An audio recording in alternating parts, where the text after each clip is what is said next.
Mark Carney, Canada's, he announced the cabinet, and then he did this like very theatrical Trump-like, by the way, signing of an executive order, of which we don't have in this country, to bring in a middle-class tax cut. For a guy who like made a campaign on campaigning against Trump, why are you acting just like him by inventing an executive order in Canada? Makes no sense.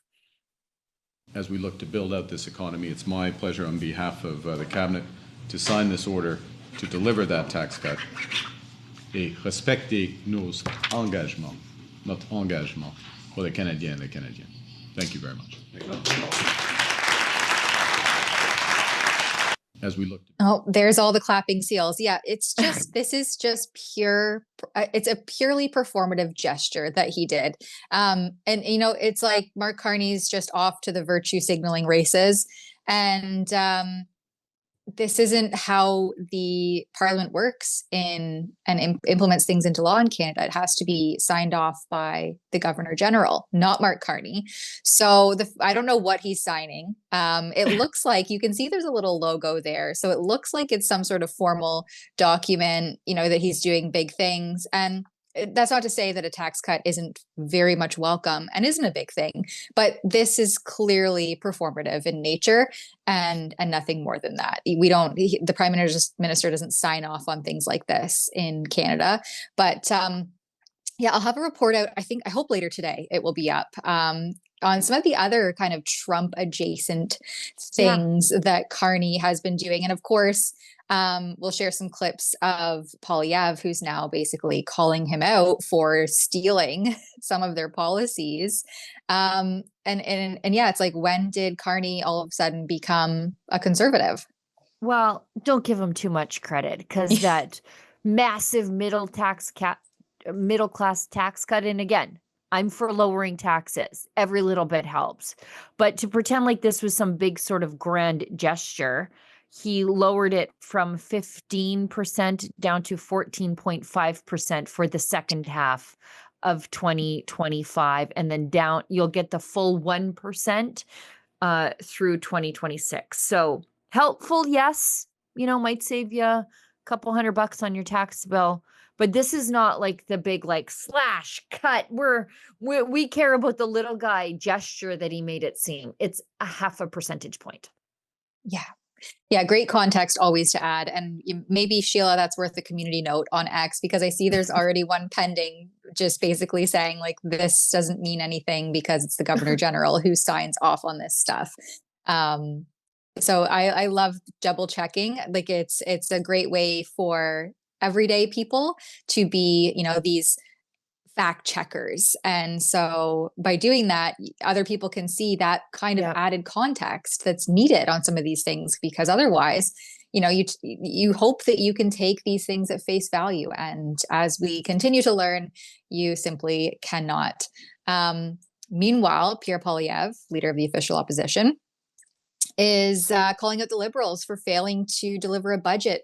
And he says in there, anyway, we'll play the clip, but basically this hasn't happened since the 60s, apart from, you know, the COVID era, when it was all kind of like, money is no object and we're just going to react however we need to and spend billions of dollars and not worry about how we're going to pay it back until, you know, your grandchildren, they can worry about that. That's the kind of intricate hard work that we have to do as parliamentarians to protect our economy, and that takes a plan to reverse the Liberal housing crisis, a plan to reverse the Liberal inflation crisis, a plan to reverse the Liberal jobs and economic growth crisis, a plan to stand up against American tariffs. And that plan always comes in the form of a budget. A budget determines and informs Canadians of the size of the debt and the deficit, of the future interest rate and inflation costs, of the tax policies that determine whether companies hire or fire employees, of the laws that allow us to or block us from building major infrastructure projects that will create jobs and make us more independent from the Americans who are threatening us with tariffs. Now, Mr. Carney said during the election campaign that he had a plan. And he took great delight in saying that a slogan is not a plan. Well, a budget is a plan.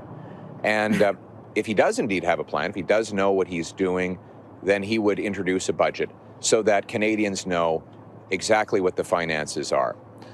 We were very disappointed yesterday to hear that he has no budget plan for this year. This makes it the longest period without a budget since the 60s, the first time there has not been a budget outside of COVID in over 20 years. Extremely unusual. It'll send a bad signal to investors and ratings agencies, and a lot of people will wonder what the Liberal government is hiding about our finances. And so we're here with solutions. I'm proposing offering the Prime Minister to sit down with him and propose conservative solutions that we hope that he will steal. I want him to steal our best ideas. That includes cutting the bureaucracy, consultants, foreign aid, and other wasteful spending to bring down deficits, inflation, and taxes. We want a real income tax cut that rewards hard work, axe the federal sales tax on new homes to promote more building and lower costs, and stand up against American tariffs with lower taxes on Canadian investment and by repealing all of the anti-energy policies like C-69, C-48, the energy cap, the electric vehicle mandate, and unleashing our resources so that we can become the richest country in the world. Now, these are ideas that Conservatives are putting forward, but I'm happy to bring them right to the Prime Minister's desk and invite him to steal them and put them right in his platform. And if he does, then we will help get those passed before Canada Day. So let's work together. Let's have a real plan, a real budget, and let's bring it home. Thank you very much.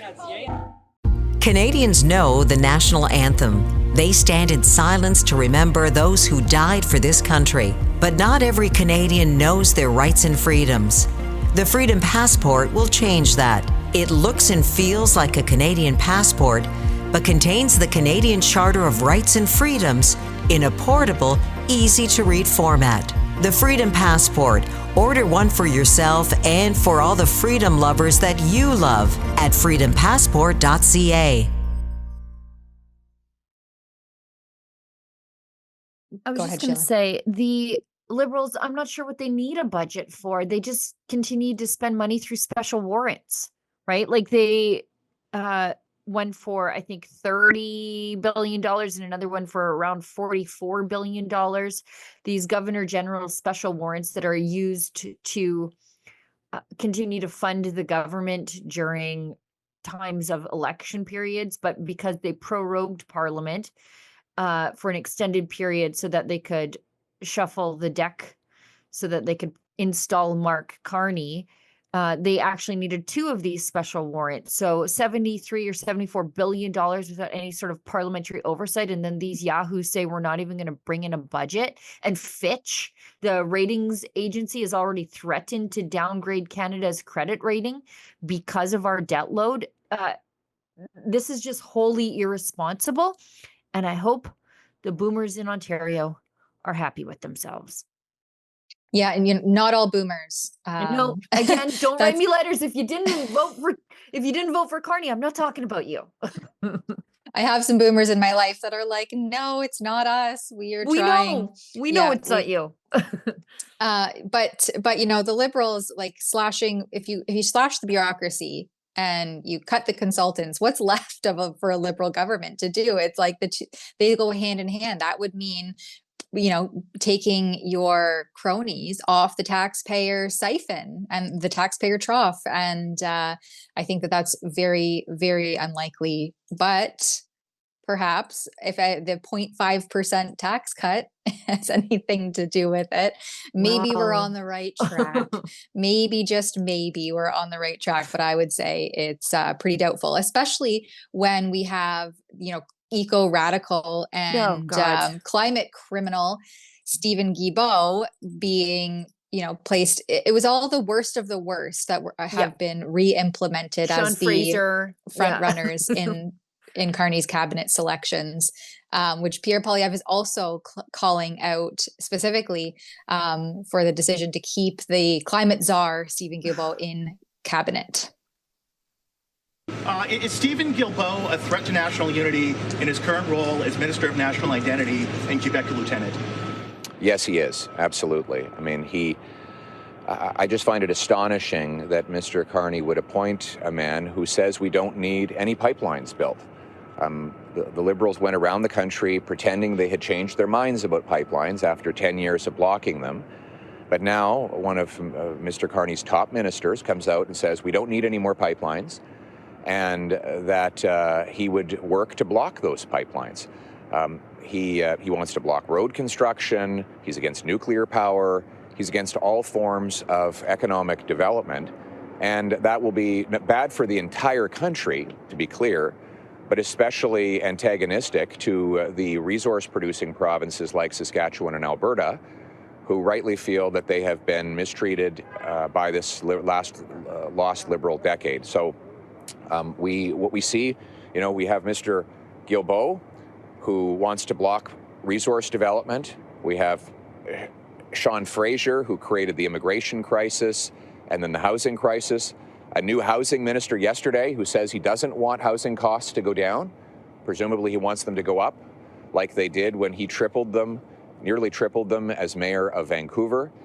So what we're seeing is that in the last 48 hours of this Liberal government is looking a lot like the last 10 years of the Liberal government. What we need is a real change, a change so that we can bring home the country that we knew and loved, so that anyone who works hard gets a powerful paycheck, they can live in a nice, affordable home on a safe street, and we as Conservatives will work with anyone to bring home that Canada. Thank you very much.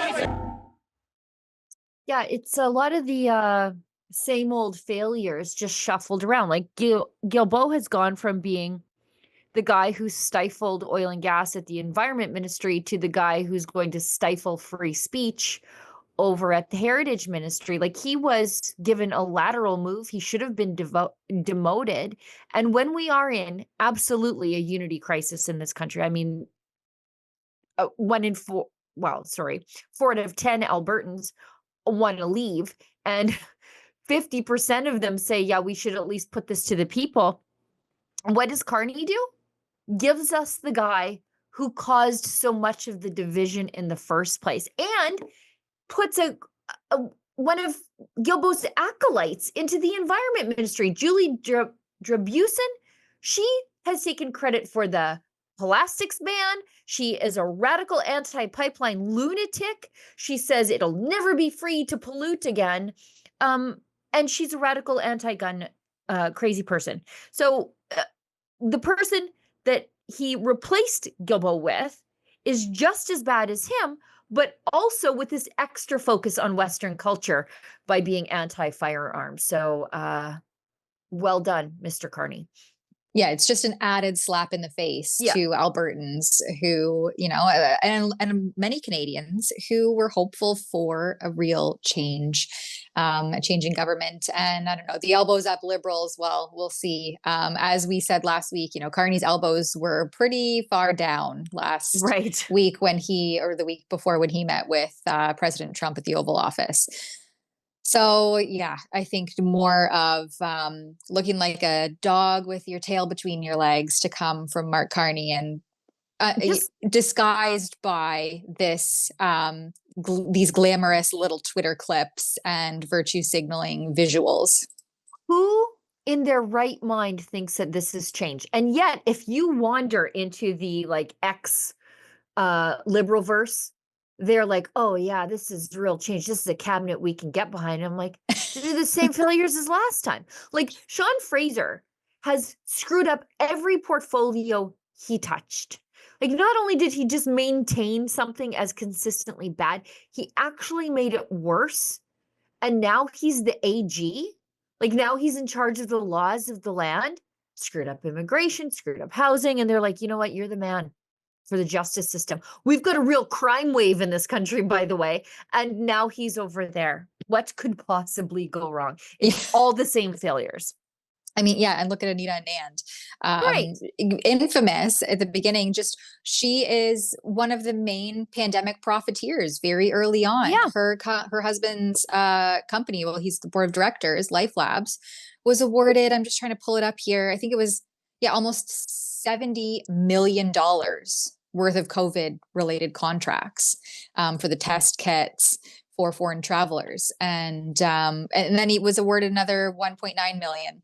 Anyway, these pandemic profiteers, they're literally the worst of the worst that have just been shuffled around and placed back front and center for Canadians, and Canadians that see through it are just reeling, and then other Canadians are like you said, the liberal verse is like, oh, this is the change that we all needed. This is what we needed. Elbows up, everybody.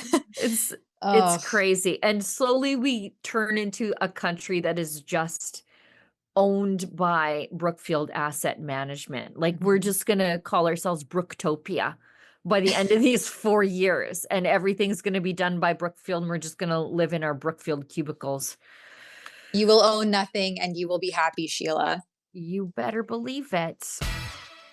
Let's face it, Canada's economy isn't heading in the right direction. Inflation's eating away your savings, and government debt is out of control. No politician is going to fix that overnight. With Guildhall Wealth, you can hold real physical gold and silver inside your RRSP. It's a time-tested way to protect your retirement and take back control of your wealth. Call 1-877-8-SILVER or visit guildhallwealth.com/rebel to request your free investor kit. And hey, make sure to mention Rebel News.